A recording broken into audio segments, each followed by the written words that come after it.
Hello and welcome everyone to the pre-confirmation and sequencing call number 9.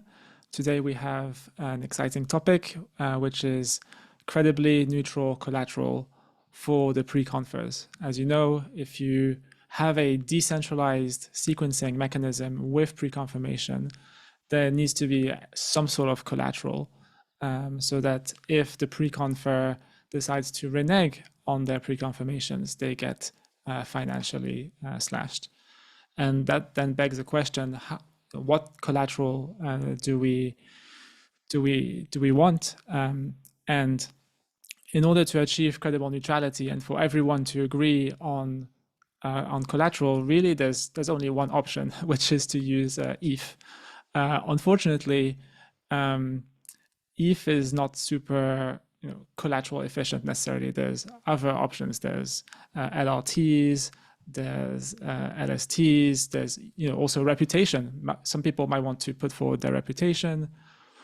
There's all sorts of things other than ETH that can be pledged. And so last week I was talking with Matthew, and we came up with this pretty kind of simple but neat idea of an underwriter.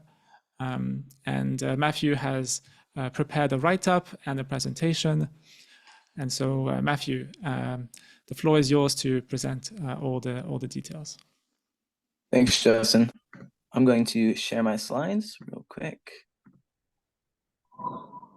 Right.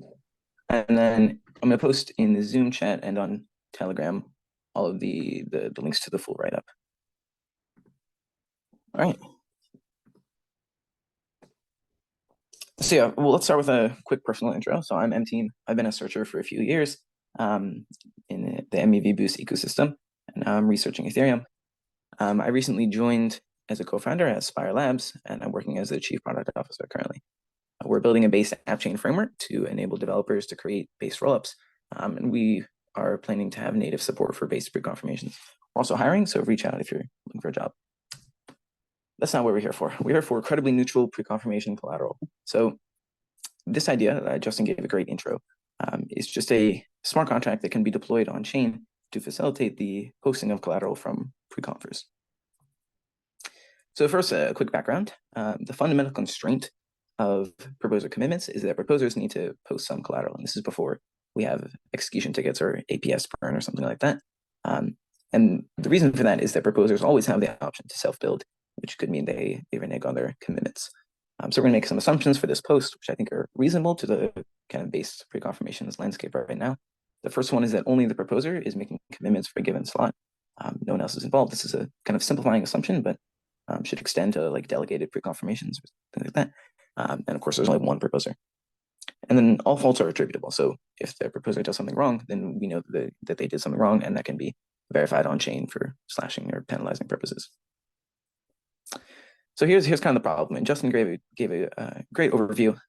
We need credibly neutral and safe and dynamic collateral. So when I say dynamic here, I mean collateral that is capital efficient and works well with large operators and solo stakers. So there's a bunch of very large node operators on Ethereum who run many validators. We want this to work for them, be capital efficient, but we also want to look out for the little guy, the solo staker who may have 1 or 2 validators, but still wants to provide pre-confirming services. Now, doing this is pretty straightforward. We also need to be capital efficient and easy to use, and that's kind of how we're looking at this problem right now. So here's our solution: is we call it the pre-confirmation registry. Like I said before, it's a layer 1 smart contract that handles 3 functionalities. These are registration, delegation, and penalties. We have this role called a registrant who posts pure ETH collateral to the smart contract. Registrants can be anyone, and they're just an Ethereum address. And then delegation. So this allows registrants to delegate collateral that they have posted to proposers. So a registrant could delegate to many proposers, and then their collateral would be shared across all those proposers. And we also have the registry handling penalties. This can be done in like a modular agnostic way. So you choose like another slashing contract that can handle when to freeze, when to slash, etc. And then we have this kind of conditional. If the total unpenalized collateral backing a proposer is greater than a parameter minimum collateral, then a proposer is considered a pre-confer or a sequencer. So this is like kind of our minimum bar that you need to arrive at. we've discussed this number being a very, very high number of ETH, so maybe 1,000 ETH, even more than that. And kind of the idea here is that registrants can share collateral across all delegates. So if I am a registrant and I put up 1,000 ETH, I can share this collateral across my 100 proposers, and then each of them has a collateral balance of 1,000 ETH individually, and they can all become preconfers. So I have this little picture here, and this kind of shows how this on-chain design works. We have the registrant submitting ETH to the contract and then choosing some delegates, and then those delegates become preconfers. And everyone else who does not receive delegation is just an includer in the base preconf model. Can keep going.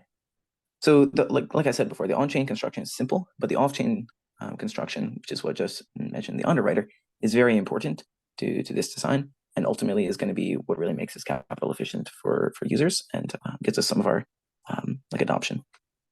So the underwriter is a market maker, and it's their job to convert impure collateral to pristine ETH. So like Justin mentioned, we can take collateral from any form from proposers. So think ETH, think LSTs or LRTs, equity, even reputation. There's a lot of things that could be collateral. The underwriter is not opinionated over what type of collateral they're receiving. And then they submit pure ETH to the smart contract and delegate to proposers that had given them collateral. So if a group of proposers, let's say a very large node operator, sent maybe an LST to an underwriter, the underwriter would convert this into ETH internally and then submit that ETH to the smart contract as collateral and then delegate it to the proposers involved.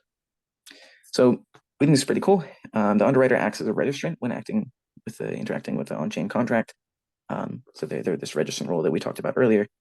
And then what I think the most interesting part of this is that the underwriter could be a trustless DeFi application, an off-chain market maker, or even LSD or LRT. So there's a lot of options for how to implement an underwriter. You can do this in a completely trustless way with some signature exchange protocols, and then you can also do this in like a off-chain way. There's a lot of design space for here, and this is definitely something we're thinking about. The next concept that we introduce for specifically solo stakers is this proposer pools.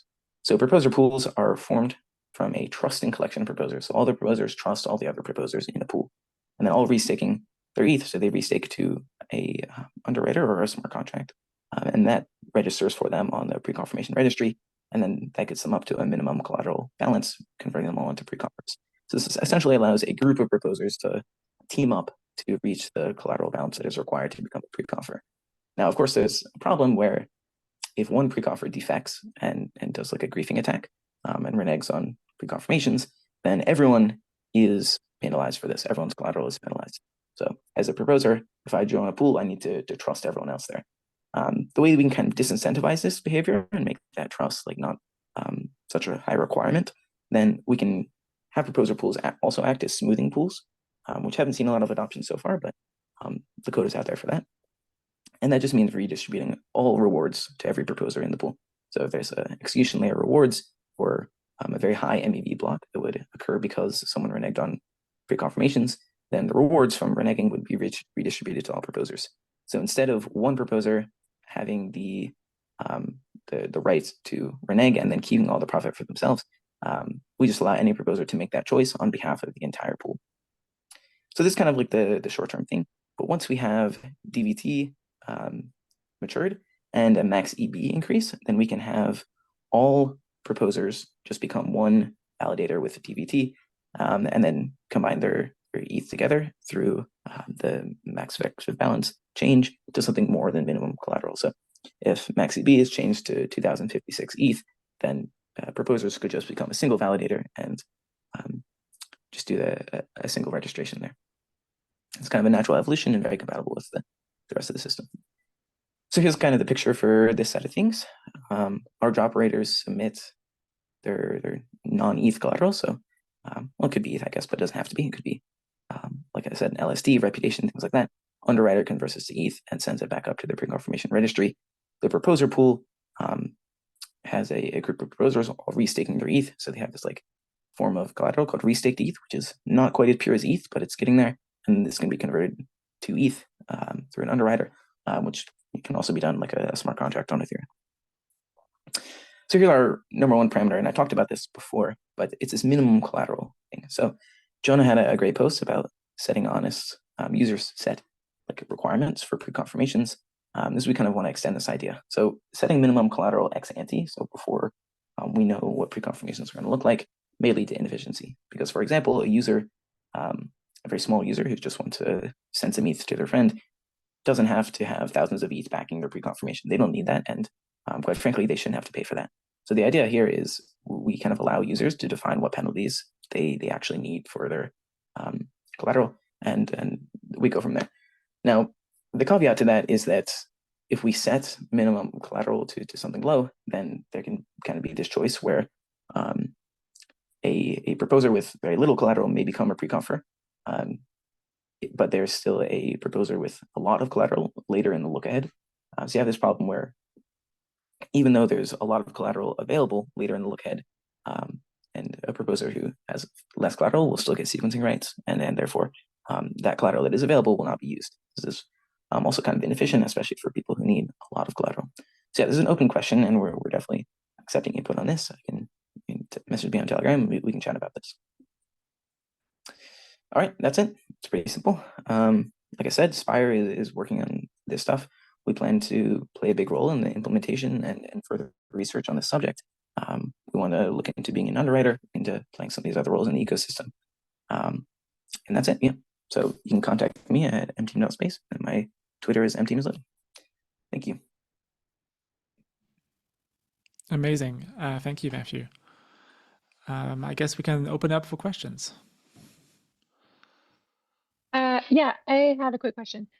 This kind of touches on like restaking in general, but if you have an underwriter and they have like 1,000 ETH and they're underwriting, say, 100 different parties, I guess, how do we envision like the slashing happening, or like when does the slashing happen? Because I guess I could envision if you have like 100 pre-confers that are being underwritten, and the first one reneges on their pre-confirmation, but the slashing doesn't occur until like several pre-confers later. And the pre-confers later in the line basically say like, oh, well, the first one is going to get flashed, so I can kind of do whatever I want without any penalties.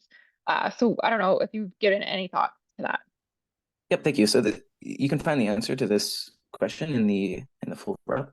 Okay. There's a thing at the bottom that has like considerations, and we touch on there. So we actually call this problem like forced ejection. If there's a proposer like in the look ahead later than a current one, then we kind of have a liveness failure. So if you get slashed early and then your collateral is also backing future pre-confers, then there's obviously that collateral is no longer there. It's already been penalized, and so that those pre-confirmations are no longer valid. We're hoping that slashing events are very rare, but in the case that does happen, then obviously there'd be a problem. This goes back to kind of our initial assumption that there's only one active pre-confer at a time, and so we're hoping that we can know that there's been a fault, and then we can giving out two confirmations before that's like understood and have a forced ejection there. I hope that answers your question. Yeah, thanks. I mean, in some sense, there's two layers to the slashing. There's the on-chain slashing that might happen with some amount of delay, which is not great.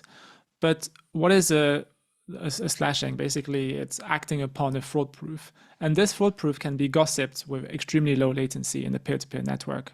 And so if I'm a wallet and I'm listening to this peer-to-peer network for fraud proofs, I can just preemptively slash and just not send my user flow to the next proposal look ahead if that proposal happens to be about to be slashed on chain. Yeah, that makes sense.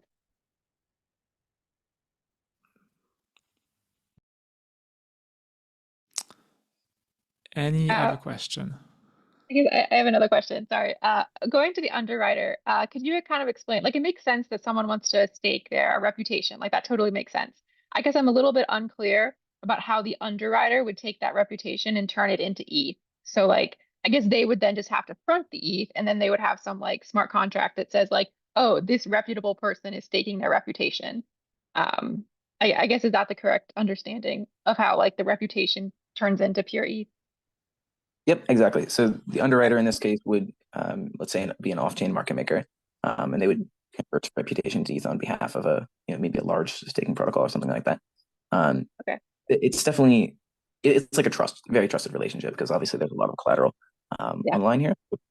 I don't know how widespread reputation will be used as collateral, especially and in the end game, but it can be used as a bootstrapping mechanism to get us like 90% of the way there.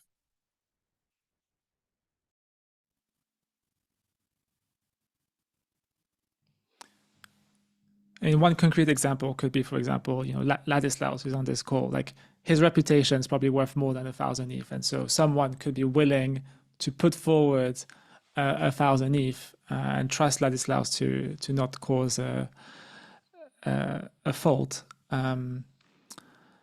It could also be like contract based. Like, the collateral could be a house or something. And then you can make use of the legal system.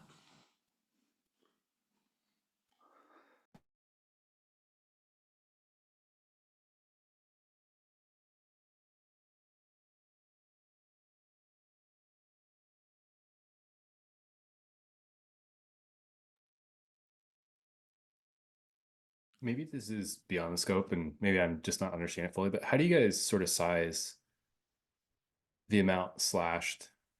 Or is it just there's an amount and it doesn't matter what the impact is? Like, is there a dynamic function of, let's say it impacts, how do you measure the impact? But let's say theoretically you could, and it had an impact of 1,000 ETH. Let's say like I was liquidating someone, I couldn't get my transaction. Does it take into account any of that, or is it just kind of like, this is what we're going to slash? Yeah, so this is a generic way to put up collateral, but the actual slashing mechanism, so how much you're going to slash, where you're going to slash, if you're going to freeze it or whatever, can be done by another smart contract. It's not part of like the registry itself. Yeah, great question though. Right. In some sense, the amount that's slashed is a bilateral agreement between the user and the sequencer. But the minimum balance to register, that is something that we want to have a very clear shelling point, so that all the rollups use the same number, so that all the rollups agree on who the next preconfer is, and we can have shared sequencing. Okay, so the standard is on the minimum required, and then the maximum is sort of like an agreed relationship between the two parties in some form. Yes. But even if the minimum is, let's say, 100 or 1,000, the amount that is actually slashed, if there is a fault, doesn't have to be 100. It could be just 1 ETH if that's agreed with the user. Connor. Yeah, I guess the like all of this and all the assumptions here is based around your, I guess maybe your original assumption that it has to be 1,000 ETH or 100 ETH, right? There has to be some collateral on the line. Like, is there any consideration for like no collateral? Like, because obviously if we're talking about reputation, then like that's what rollups are basically doing now, right? So like with the system, you obviously think this system wouldn't function with just pure reputation. But is that possible? You think it has to be a unified interface for all sequencers, I guess. Yeah, I think Justin can answer this question, but I was going to say, like, the proposer always has can always renege on their preconfirmations, and because proposers are such like decentralized sets, like if we make it permissionless to become a preconfer and therefore anyone can do it, then preconfirmations essentially have like very little value, and it's very easy to renege, especially because it's all permissionless and very distributed as a part of like Ethereum's proposer set. And of course I guess the underlying assumption of all of this is that preconfirmations are going to end up securing like a lot of value. And if that becomes, increases in the future, we also want to have like a robust framework in place to do that. I don't know if that answers your question. Yeah, I guess like, so you're saying that we need to have like a standard framework for slashing. But like in the case where, like, let's say you're the person who doesn't have enough collateral, you're obviously a highly reputable person, so that probably should be enough for most people to trust you to do preconfirmations anyway. In the case that you're like a pool, you have the same thing. You can just like say, oh, we're actually just going to, in this case, we're going to put up staked ETH. Like the thing that you're slashing, the reputation or the tokens, doesn't necessarily feel like a fundamental thing. Like, is in a fundamental thing to preconfirmations. We're just putting something in the middle here to standardize the interface, but I'm not sure if that's actually necessary. So in terms of the bilateral agreements between the user and the preconfer, you're right. It could be like totally arbitrary. Like, a preconfer could put forward their punk, for example, as collateral. But from the point of view of the rollups, there needs to be a canonical registry so that all the rollups agree on who the next preconfer is. So there needs to be a standardized registration process. It's almost like an anti-Sybil mechanism. But if let's say it's 100 ETH or 1,000 ETH, that doesn't mean this 1,000 ETH is going to be the thing that gets slashed. It could be like side collateral, or it could be, as you said, just pure reputation. So Coinbase, for example, could register with 1,000 ETH. So now we all have an understanding as to who the next preconfer is. And when the preconfer happens to be Coinbase, Coinbase can say, just trust me, and tough luck if you don't trust me. I don't want to be exposed to any slashing risk. But they do need to put forward 1,000 ETH just to start playing the game, so that we know who is playing the game. Why is that acceptable? I mean, I think the reputation side of this is, I'm getting a little lost with. Yeah, I mean, from the perspective of users and rollups, there's always collateral, and whatever this minimum collateral parameter is, there's always that much collateral backing a given pre-confirmation, unless there's like slashing event that happened in the past. So it's not reputation based on like the slashing side. I think what Justin's trying to say is that there's like this reputation applies to like rollups specifically. I don't know, Justin, can you expand on that a little bit? Right. So in order to register, you need to put forward like the strongest form of asset, which is ETH. And this is from the point of view of infrastructure that is enshrined on chain, which is the rollup smart contracts and the registry that it determines who the next preconfer is. But then there's basically a dynamic which is fundamentally off-chain. So once the preconfer has been selected, now the users and the preconfers have this fundamentally off-chain bilateral agreement. And they can do whatever they want. It's totally permissionless. And if they want to use some other asset other than ETH as collateral, that's fine. I mean, it's not something that we can prevent. Right, but it's built into this registry contract to have slashing. If you have like a unified way to do slashing for your rollup, right? Yeah, I mean, from the point of view of avoiding fragmentation and having a standard, yes, it would be very nice if every single preconfer used the exact same slashing format and slashing conditions. But it's just like paying tips and paying fees. Like in theory, it is always possible to have a separate agreement that doesn't go through the standardized rails. Mm-hmm. All right, cool. Connor. Yeah, so like, I guess you mentioned that the rollups need to have some sort of something put up by the pre-confirmer to show that they're like the main business, or they're serious effectively. Like if they pay for the right, like let's say for example, there's some base fee that's required to be like, you must pay this to become a pre-confirmer. I'm sure that's a lot less than 100 ETH or even 32 ETH. Like a rollup will be happy enough to let someone pre-confirm for the next 12 seconds if they pay 1 ETH or 2 ETH, let's say. Like paying up front or paying a fee should possibly be enough, right?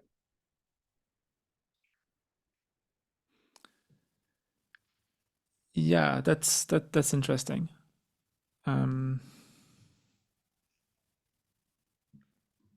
Maybe instead of like paying with the cost of money, you mean, you just pay up front with actual money. So you just burn 1 ETH and there you go, you're registered.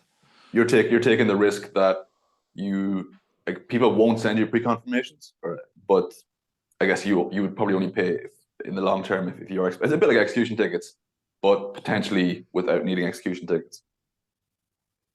I mean, the nice thing of having, let's say, 1,000 ETH is that if we can have a shutting point that everyone should not only use the 1,000 ETH for the registration process, but also for the bilateral agreements with users, then it kind of dual purposes.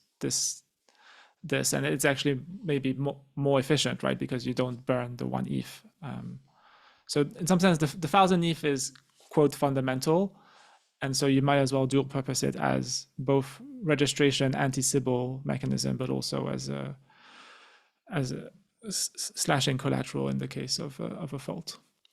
Let me ask you a question. I was thinking about this because I think this is one of the most important things that should come up in every conversation is trying to make these systems as censorship resistant as well as possible. And I'm just wondering if the reputation side lends itself as credibly neutral from a censorship resistant standpoint, or if that's the purpose of having, decentralized permissionless collateral. Right. That's the whole point of the underwriter, is that there's, from the perspective of the on-chain system, there's always 1,000 ETH or whatever minimum collateral is for every proposer, right? So there's always this kind of collateral, pristine collateral backing it. The underwriter has to take that like reputational risk off-chain.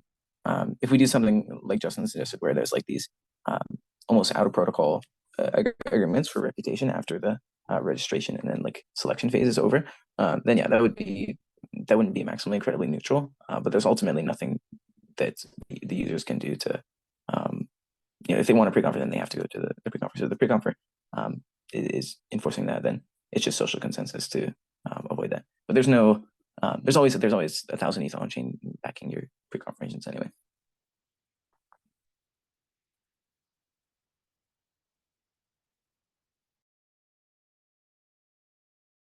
Connor, you have your hand up.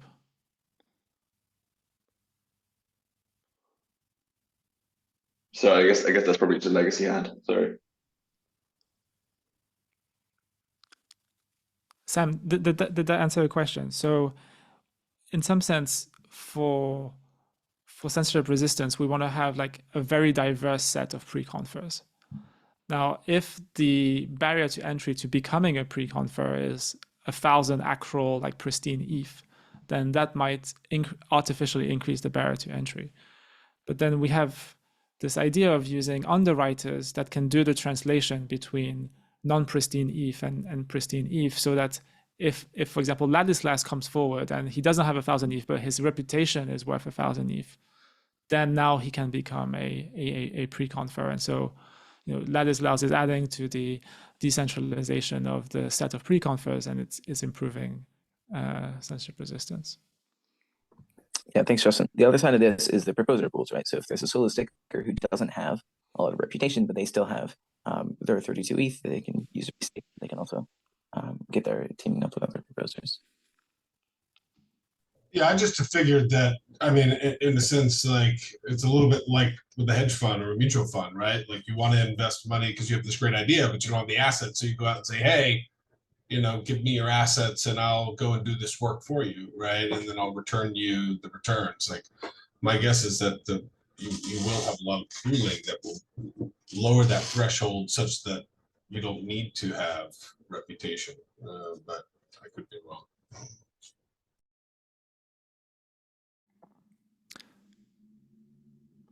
Yeah, one of the issues with pooling, by the way, a lot of these issues just go away completely once we have execution tickets or execution auctions, because now the validators don't have to put forward collateral. So it is a temporary problem. And once we do have these execution auctions, then the only entities that do need collateral are the sophisticated gateways or whatever you want to call them. And realistically, there's going to be a small number of those. Yeah, I forgot what I was. That's helpful to keep in mind. Thank you. Yeah. Oh yeah, the problem with pooling is that it requires maximum trust. So it requires every user in the pool to trust every other user in the pool to not get them slashed. I mean, one thing that you can do, for example, is if you have 30 validators each putting forward 32 ETH, and there is a slashing that happens, more likely than not, the slashing that does happen, will be less than 32 ETH, right? Because almost all the time, the value of the block is less than 32 ETH. But like there is technically these like really long tail edge case events where really a full 1,000 ETH gets slashed, and now everyone in the pool gets slashed. This becomes a little bit better with DVT. So with DVT, instead of having to trust everyone, you only have to trust 2/3, which is so much better. But it's still an honest majority assumption.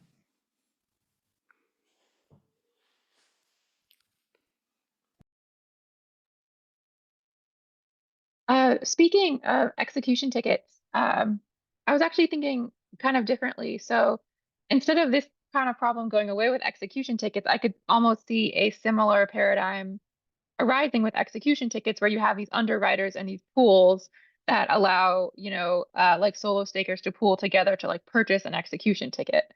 I don't know what your thoughts are about that. So the value of one execution ticket will be like the expected value of one slot.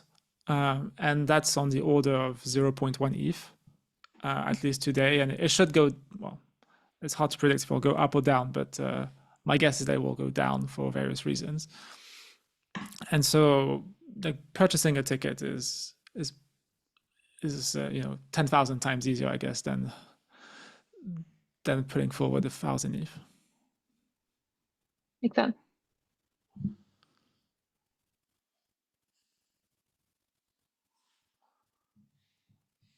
I'm sorry, maybe I missed this. Does the underwriter post any collateral themselves? Yes, so they are actually the one posting the collateral. For the pool though. So like let's say I trust Justin to manage it, or he's like the manager of the pool. I put my 32th in, everyone does, you now manage 1,000. Is it between us whether I require you because it's off chain? I was just thinking like Puffer's model, like we don't want to overcomplicate this, but could the underwriter have to buy an execution ticket? So like, I guarantee there's not a principal agent problem where if the underwriter fails at his job, I actually don't have much of an impact. I was like thinking through like Rocket Pool, is this similar? Or like, how did Puffer address this to get the alignment right? I don't want to overcomplicate it, but I was just thinking through, is that a potential idea? Yeah, so like I said before, the underwriter is like a trusted entity and is has to be trusted by the proposers that they're not going to like abscond with their ETH. But it's also possible to write an underwriter as a trustless DeFi application. So you could do a smart contract on Ethereum as well. And then you can, like I said, use signature exchange protocols to and just have your ETH escrowed. So you can essentially say you can write a smart contract that says as soon as I have 30 proposers opted in and they all restake to me, then I will register with the Preconfirmation registry and delegate to all these proposers. You can just write that into the code. So there doesn't necessarily have to be a trusted relationship in the proposer pool example. But if the underwriter's off chain, then you do need trust to for them to like handle that ETH responsibly. Sorry, I'm a little confused. The underwriter is the one that provides ETH. It's not the one that receives ETH from another entity. Right. I'm saying in this example, the underwriter could receive ETH in the form of restake ETH. So another form of up your ETH. Yeah. Right. But if it's an on-chain form of collateral, then that can just be made trustless with a smart contract. Exactly. Yep.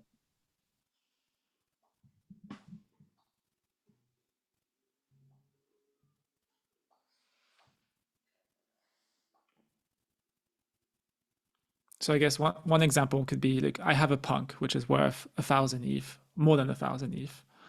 And now I have a smart contract whereby if the underwriter gets slashed, I lose my punk. Basically, the punk goes to the underwriter because I caused the underwriter to get slashed.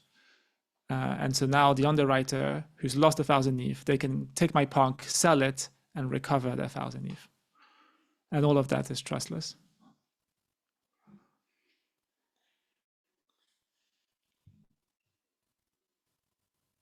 So in some sense, you can think of the underwriter as just being an over-collateralized like loan thing. Like I have some form of collateral which is worth more than the minimum amount of collateral to become a registrant, and yeah, the underwriter is providing the ETH-based liquidity and taking in as collateral other forms of reputation. So in the case of ST-ETH, maybe you could use this, I don't know, Aave or something. You don't necessarily have to go through the underwriter. But if you're dealing with reputation or punks or whatever market is not liquid enough for these over collateralized loans. Yeah, you can go through the underwriter.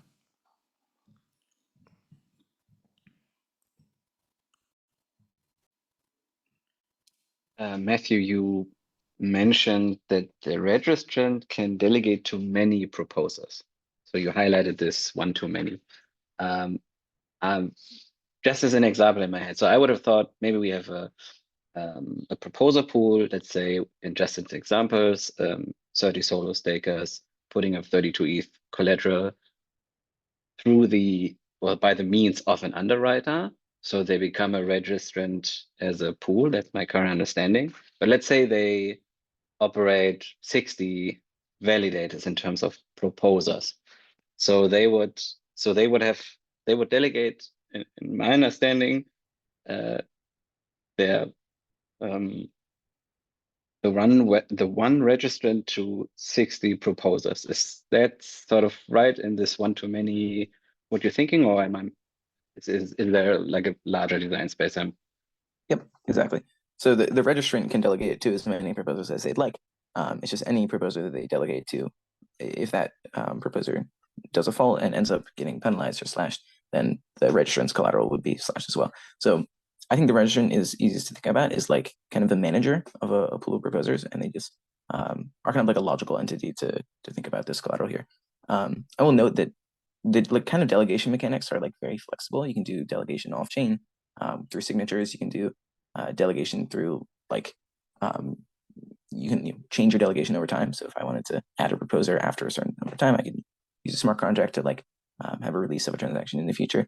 There's a whole bunch of things you can do to make the delegation like pretty smooth and straightforward, just kind of built on top of this base layer.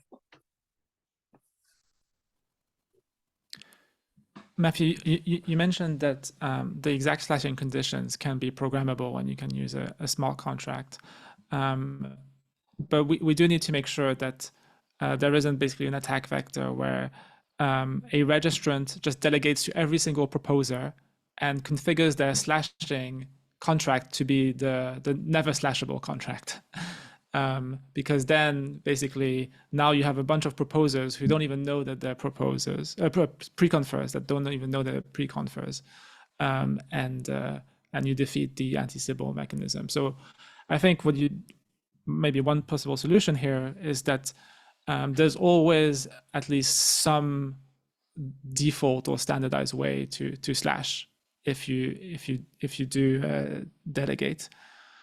And like my favorite approach for this is just to use EVM bytecode as the language no, maybe I retract that. But do you see the problem, Matthew, that we need to make sure there's at least one default way to slash if you do delegate? So I think this is where our kind of models differ a little bit. I'm imagining that the registrant would choose like what slashing contracts they are willing to accept slashing from. This is similar to like kind of opting into an AVS. You're choosing what slashing contracts and therefore what slashing conditions you're like enabling your proposers to be slashed on. So and this is you're going back to saying like my model has all of the slashing and penalization happening through this like collateral smart contract. So I think for you, you're imagining this is like registration, and I'm taking this a step further and saying, what if we just do all of the slashing and all of the penalization through this ETH that we already have? And I want to say like, if we do this model where there's like a slashing contract for each rollup, and then a registrant can kind of choose what rollups they want their proposers to be involved in, and then this is kind of be the way to opt into new rollups, because obviously you can't make permissionless slashing, so you can't require a preconfer to set up their like slashing in a permissionless way, or else you could get into slashing conditions that you're not aware of. So I don't know if that makes sense, and we can discuss this in the future offline if you want. I guess that's kind of how I think about it.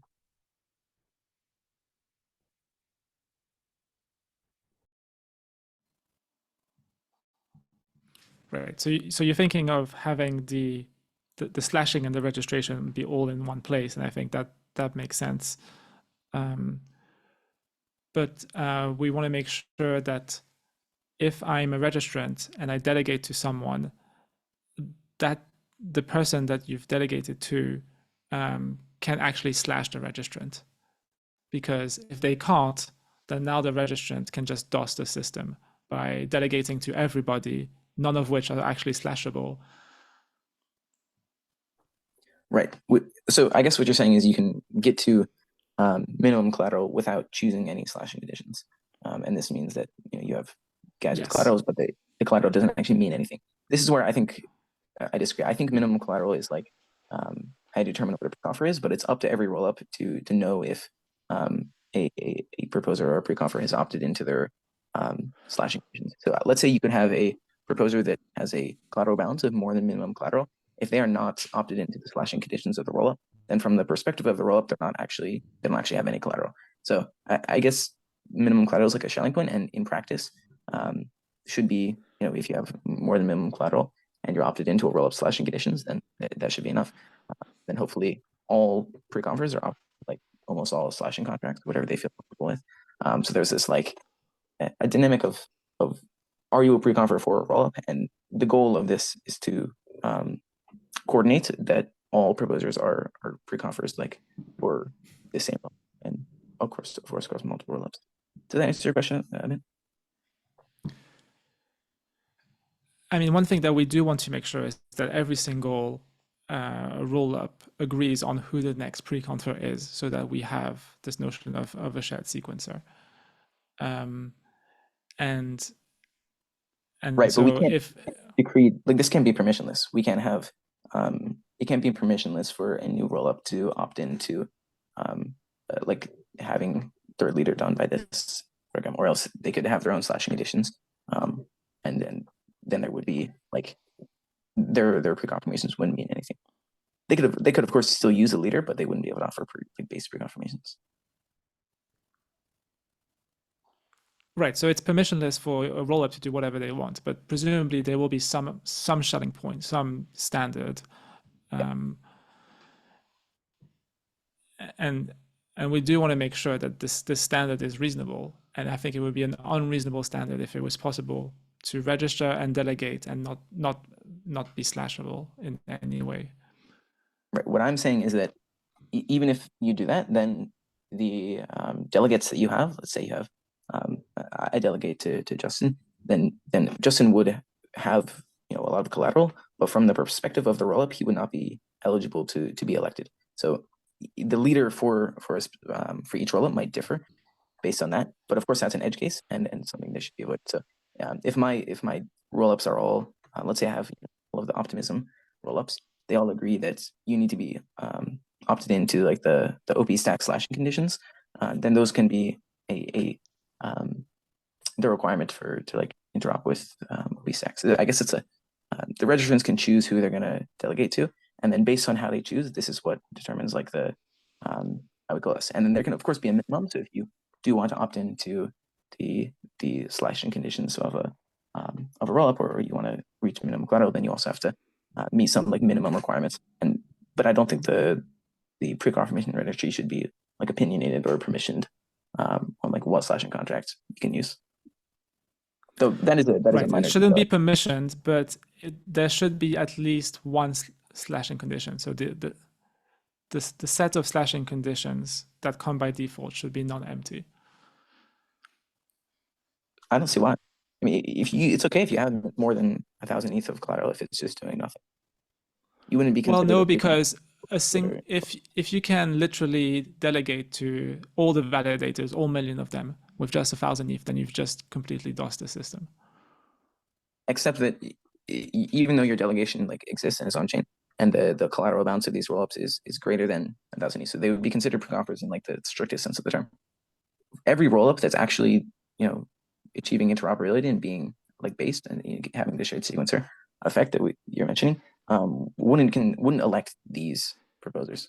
These like right, but that requires kind of social agreement amongst the rollups. But yeah, I agree. That can be done, but it's kind of a higher lift from a coordination standpoint. How do you mean? Why do we need social coordination from the rollups? because they all need to agree on what is, an acceptable slashing condition to be considered to be registered as a pre-confer for that rollup. Right. So yeah. Okay. So let's say rollup A and rollup B both have their own like different slashing conditions. If rollup A sets slashing conditions to a smart contract for rollup A, and then rollup B sets it to a smart contract for rollup B, in order for these to elect the same leader and kind of be like form this coordination, then a registrant would need to delegate while saying that these two smart contracts are both allowed. And this is like very easy to do if you just have the registrant choose those two. But if the registrant doesn't, then neither of these rollups like consider those pre-confers. I guess, does that answer your question? I might have said in that kind of a complicated way. I think we need to have a conversation off chain, offline. Yeah.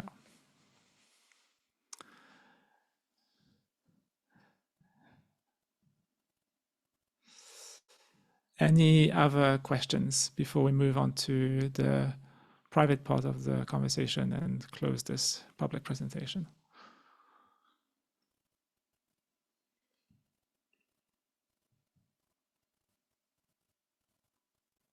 Okay, thanks. Oh, there was a question in chat. I was kind of wondering, I think same thing. Someone asked about the risk to the underwriter. I don't know if we covered that. Yeah, I was just typing a response. So the underwriter actually has very little risks. We talked about like collateral depeg risk, but they only have like long-term collateral depeg risk. So let's use a LST example. An underwriter accepts an LST from a large node operator, and then they convert this to ETH and register. So they have kind of this dependence on their collateral. It's a LST. If this LST depegs, goes through some sort of depeg event, maybe a bug, then the 1,000 ETH would still exist on chain, but the underwriter obviously wouldn't have access to the off-chain collateral, or on-chain collateral nodes that they would hold. So the problem with that is that the underwriter is then kind of like in the hole. Doesn't have like enough value to fulfill those commitments. But it's only temporary. There's no like liquidations. The underwriter can't be liquidated. They're just taking like a short-term, long-term depeg risk. But there's a short-term depeg, and an LST depegs 50% for 20 minutes, then they wouldn't be liquidated. There's no problem. They just have to hope that the collateral goes back up to cross the threshold again. So kind of the solution that we think about for this is just have the underwriters be like opinionated about what collateral they accept. So don't accept some LST that has a high depeg risk, and then you do your kind of due diligence on that. But yeah, it's a risk to the underwriter and not to the pre-confirmation collateral protocol.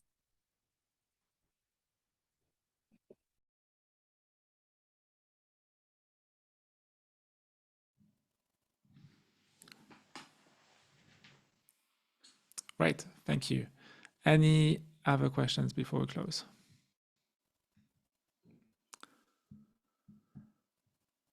Amazing. So that's the end of the public part of the conversation, opening it up to the off the record part of the conversation.